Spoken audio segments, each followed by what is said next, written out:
Manžela si to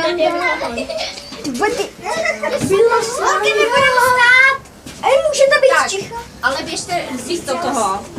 Adlo, tamhle běž k klubu. Tak, držte tady.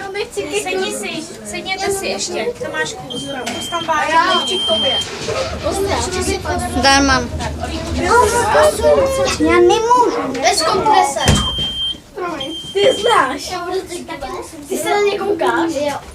Fakt tady se nedá natáčet. To je můj nejoblíbenější youtuber. Můžu přestaň, uklidni se, jo, sklidni hormon. Jsem si to chtěl v klidku natočit. Ty Maty, jako vážně znáš bez komprese. Ty se na ně koukáš. A co tam dáváš? Co tam dáváš na auta? Jirko, klidni hormony. Nebo místo domykáče zůstaneš na nádraží. Dobře. Maty? Co tam tady mají za auta? Ještě to mají krásně. To nejde něco. No tak tam nepůjdeš a počkáš předtím. Dáš machírka. Co si o sobě myslíš? Zkoušíš, jak ti bylo špatně včera a dneska jdeš na výlet. To žlutý. Příště asi budeš doma, když nechodíš do školy. No, ale oni tomu říkají jinak. Pančoko, ty lidi na té koleji. Že tomu říkají škola. Ne, Já vím. pracujou na to. A zelenej. Co dělají na koleji? Ona si opravuje koleji. Je to první. To ukazoval nějaký zelený. No.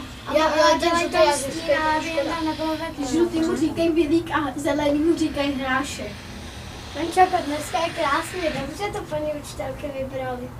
Dneska se povedlo, no. Mamka mi chtěla dát dlouhý kraťasy.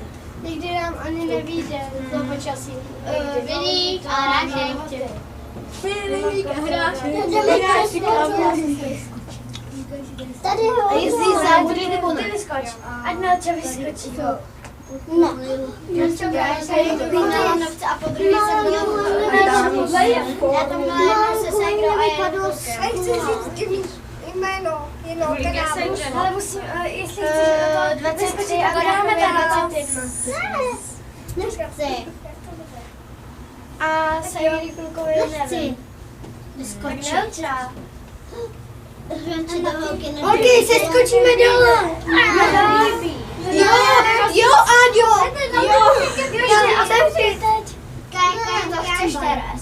Ne, vyskoč.